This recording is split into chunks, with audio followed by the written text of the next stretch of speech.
देखो आम देश हूँ धर्म निरपेक्ष राष्ट्र सबू धर्मर लोक मान सामान अधिकार किंतु ये डबल इंजिन सरकार को आसिया ओडिशार और भारत वर्षर भाईचारा नष्ट होने देखिए ओडिशा रे सरकार आसिया दिन प्रति प्रति जिले में प्रत्येक अंचल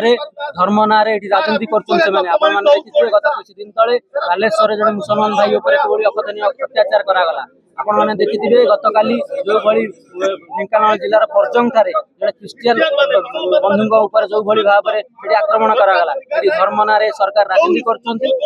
चेतई दौर तुरंत आप धर्म ना जो राजनीति कर बंद करूँ नचेत आगामी दिन में यह आंदोलन तीव्रतर हम जो लोक मान जो डबल इंजिन सरकार आप कहते डबल डबल डबल थर पुणी से भाव में नहीं बंगोपसागर फोपाड़ी देवे आपण राजरास्तार चली पारे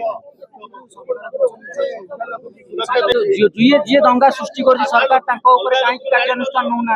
आगुरी तो केवल दंगा होना ओडिशा भली एक भाईचारार राज्य ओडिशा एक हूँ संस्कृतिर राज्य ओडिशा हूँ समस्त